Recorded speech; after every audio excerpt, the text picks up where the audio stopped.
Welcome to the Music Nut program. I am John the Music Nut. Thank you so much for joining me today as I celebrate the 50th anniversary of one of the great jazz fusion albums by one of the greatest artists in recorded music, Herbie Hancock, Thrust, released September 6, 1974 on Columbia Records. This would continue the funk jazz hybrid that would start with the album Headhunters. Headhunters would become a fantastic album in the history of jazz. The first jazz album to sell 1 million copies in the United States. This would introduce Herbie Hancock's music to a newer generation. It would get him in the clubs. It would get him on AM radio with an edited version of Chameleon. Watermelon Man, which was a newer, funkier version of his own track from the 1962 debut album, Takes Off. Also a very popular song on this album. Thrust would continue that direction. Does it have a song as iconic as Chameleon? Perhaps not, but it's just as rewarding an album. It's a funkier album. This would be the second album of 3 albums he would do with the band, or he would form, called the Headhunters. What Herbie Hancock would do at this point is his solo career, he was getting more and more adventurous musically, to the point where he was writing sidelong compositions, and they weren't always the most accessible songs. So starting with Headhunters, he would take his songs and he would make them accessible to a newer audience. He would add a lot of funk to them. It would result in the greatest success he would have as a solo artist. So, Thrust. And here's the band that would perform this album.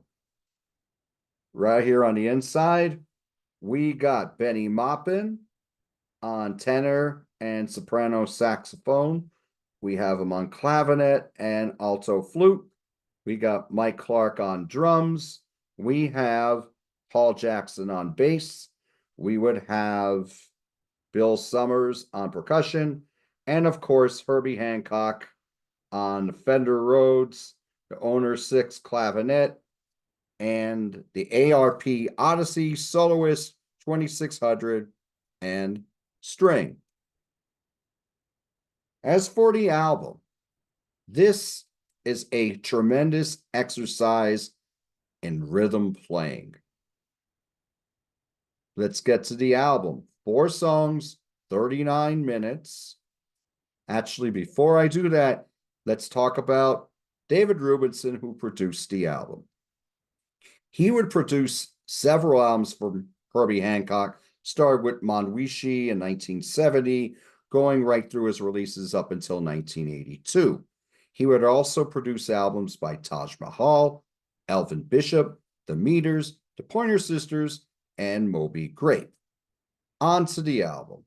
39 minutes for the uninitiated instrumental album, no vocals. We start with Palm Grease, which is mid-tempo song where Herbie is showing his gift of collaboration.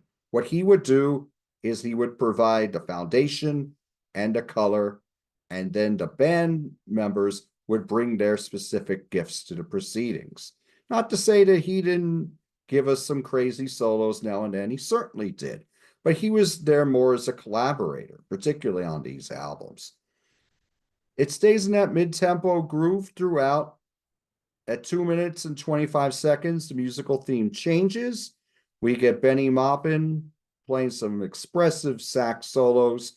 Great call and response starting at the 3 minute and 10-second mark between Benny and Herbie. It stays into that groove, although there is some great percussion playing here from Bill Summers as well.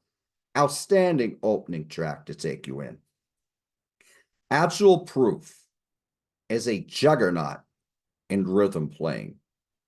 Mike Clark is a monster on this track. Think of Michael Shreve on those early Santana albums, and then you got an example of what Mike Clark is doing here, maybe even crazier and more intense than Michael Shreve was doing. The rhythm section here, Paul Jackson's bass lines, spectacular. This drives the whole 9 minutes and 42 seconds. The keyboards here provided by Herbie provide the perfect mood for the song. It is a tour de force. A lot of space sounds in here from Herbie as well. The flute line from Benny is the hook among all of it. That's the most memorable part of the song amidst all the chaos that's being provided by the rest of the band. Butterfly, 11 minutes and 17 seconds. The elegant, spacey ballad. This is masterful. This track would be a showcase for the first several minutes and at the end for Benny Maupin. His sax playing on here is wonderful. The rhythm section stays mostly in the pocket, although you have Bill adding some things here and there on percussion. And then after this, Herbie's tasty keyboards slowly kick in and creep into the surface from underneath. And the playing becomes more and more frantic and chaotic. And it just builds and builds and builds until it hits a climax with Herbie's spacey keyboards leading the way. Then it goes back into that original theme where you hear more of Benny's very tasteful solo playing. Outstanding track, a track that's been covered by several other artists, including Toto as a twofer with the song Maiden Voyage on the album Through the Looking Glass. Last track is Spanka Lee. You go back to the heavy rhythmic funk of Actual Proof, but this is more of a danceable song, not quite as intense, still busy, but it's definitely a little more accessible.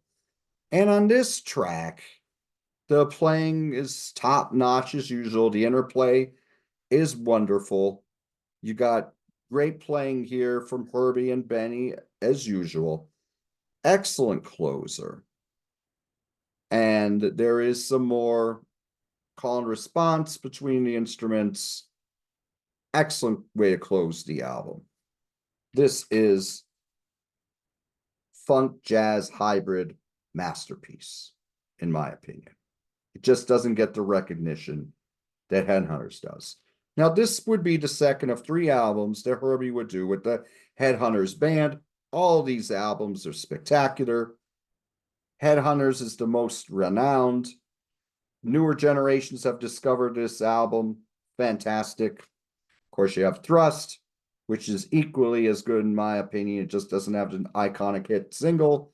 And in 1975, we'd have the more atmospheric, but just as rewarding Man Child. Excellent album here as well. I highly recommend all 3 of these albums.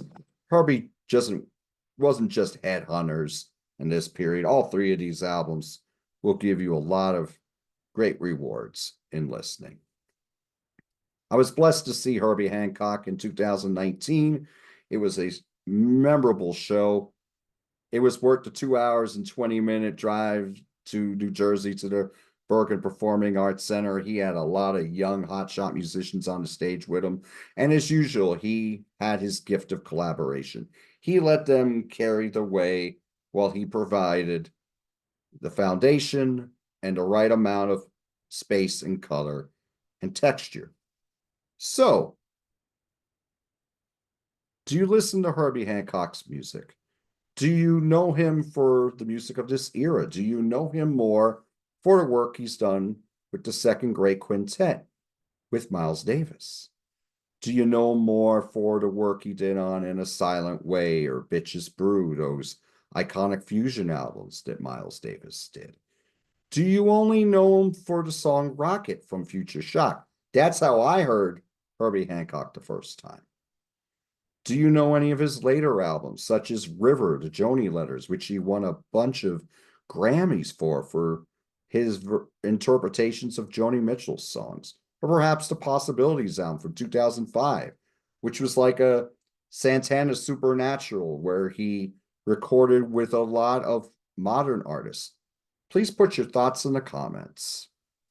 So a happy anniversary to Herbie Hancock and the Headhunters for this masterpiece, Thrust.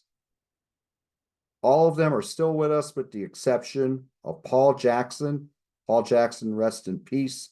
Thank you for your contributions to jazz music, as well as Herbie Hancock, Benny Maupin, Bill Summers, and Mike Clark.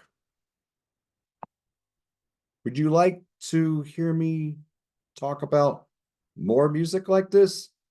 Please put those thoughts in the comments as well. Until I see you again, do what you love, and I'll talk to you soon.